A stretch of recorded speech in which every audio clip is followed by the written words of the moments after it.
زندگی و موت کے فلسفہ کو اور زندگی و موت کی کئی کیفیات کا غالب نے اپنے انفرادی اسلوب میں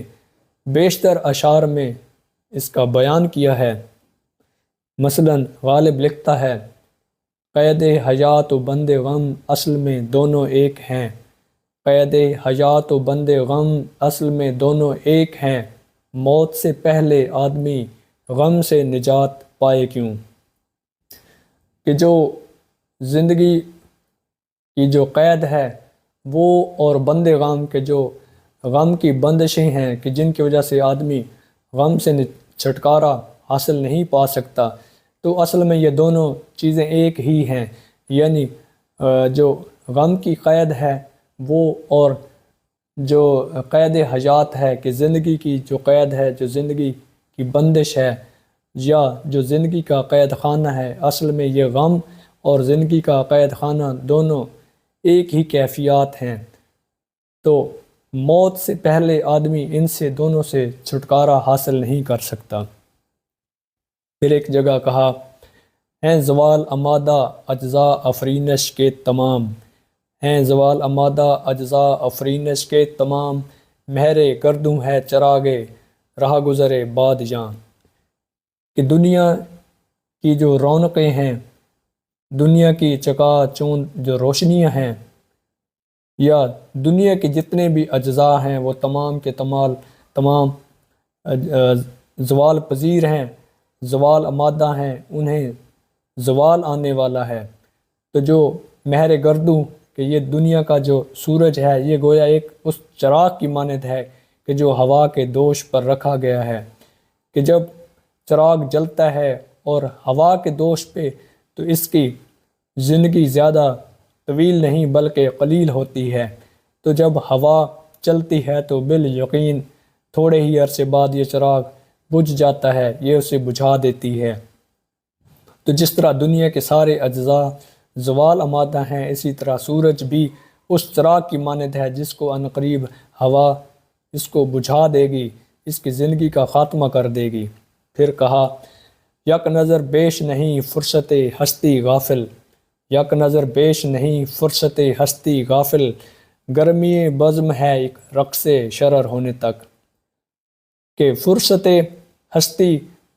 جو ہے زندگی کی جو مہلت ہے، اس کی ایک نظر بھی کوئی اس کا اعتبار نہیں، کہ یہ گویا اس شرر کی مانند ہے، چنگاری کی مانند ہے کہ جو آگ سے پھوٹتی ہے تو دیکھتے ہی دیکھتے اس کا اختتام ہو جاتا ہے، یہ اپنا وجود کھو بیٹھتی ہے۔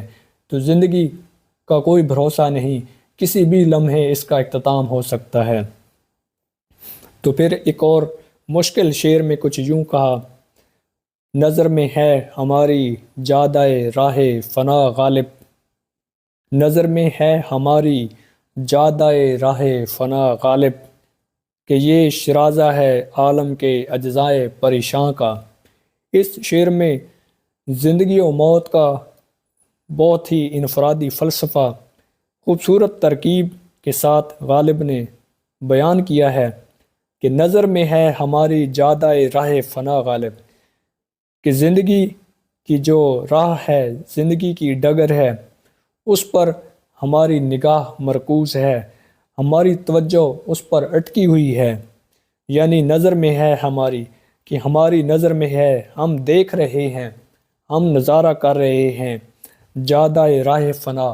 کہ جو راہ فنا یعنی موت کی جو راہ ہے اس کی ہم ترکیب سوچ رہے ہیں کہ اس پر ہماری توجہ مرکوز ہے، کہ یہ شرازہ ہے عالم کے اجزائے پریشاں کا۔ شرازہ سے مراد دراصل وہ دھاگا ہوتا ہے جو کسی کتاب کے اوراق کو جوڑے رکھتا ہے، ایک ترکیب میں ان کو سموئے رکھتا ہے، جس کی وجہ سے کتاب کے جو اوراق ہیں وہ بندھے ہوئے رہتے ہیں۔ تو یہ گویا اس کو موت کو غالب نے شرازے کی مانند قرار دیا ہے کہ یہ شرازہ ہے عالم کے اجزائے پریشاں کا، کہ غالب کی نظر میں جو موت ہے یہ ایک ایسی مشترک چیز ہے کہ زندگی جس بھی چیز کو سونپی گئی ہے، تمام تر جو اجسام ہیں یعنی حیوانات ہیں، چاہے جمادات ہیں یا کائنات کی جتنی بھی چیز ہے سب کو فنا ہونا ہے. تو یہ فنا یعنی موت واحد چیز ہے جو سب چیز جو تمام اجسام ہے چاہے وہ اجرام فلکی ہیں، جمادات ہیں، نباتات ہیں یا حیوانات ہیں، ان میں یہ جو قدر ہے یہ مشترک ہے. تو اس بنا پر کہا کہ یہ شرازہ ہے عالم کے اجزائے پریشان کا کہ موت ہے، اس کی وجہ سے تمام اجسام میں ایک اشتراک پایا جاتا ہے، اور یہ موت ہی ہے کہ وہ تمام جو جاندار ہیں ان کو ایک رستے پر لے آتی ہے. تو اس موت کے اس فلسفہ کو بڑے ایک مدلل انداز میں غالب نے یہ ثابت کرنے کی کوشش کی ہے کہ موت کی وجہ سے چاہے زندگی لوگ اپنی اپنی ڈگر پر بسر کر رہے ہوں، اپنے الگ الگ پس منظر میں لوگ الگ الگ ذمہ داریوں کے ساتھ اور الگ الگ مذاہب کے ساتھ اپنی زندگی کی ڈگر پر رواں دواں ہوں، مگر موت کا سامنا سب کو کرنا پڑے گا. اس بنیاد پر جو موت ہے یہ تمام تر زندگیوں میں شرازے کی مانند ہے کہ جس طرح کتاب کے اندر جو دھاگا ہوتا ہے وہ تمام اوراق کو سموئے رکھتا ہے، جوڑے رکھتا ہے، جس کی وجہ سے جو تمام اوراق ہیں ان میں ایک ہم آہنگی کی کیفیت موجود رہتی ہے. تو گویا موت بھی ایسی چیز ہے کہ جو تمام جو جاندار ہیں ان میں یہ ہم آہنگی کی کیفیت رکھتی ہے کہ چاہے الگ مذاہب ہوں، لسانی طور پر، جغرافیائی طور پر، معاشی طور پر یا معاشرتی انداز میں، مگر موت واحد چیز ہے جو تمام جانداروں میں مشترک ہے کہ سب کو اس رستے سے گزرنا پڑے گا. تو اس لیے کہا کہ نظر میں ہے ہماری جادہ راہ فنا غالب، کہ ہماری نظر میں جو راہ فنا کا جو رستہ ہے یہ گویا ایک اس شرازے کی مانند ہے کہ جس کی وجہ سے تمام جو اجسام ہیں وہ بالآخر دھاگے کی طرح ایک ہی رستے پر اکٹھے ہو جاتے ہیں. شکریہ.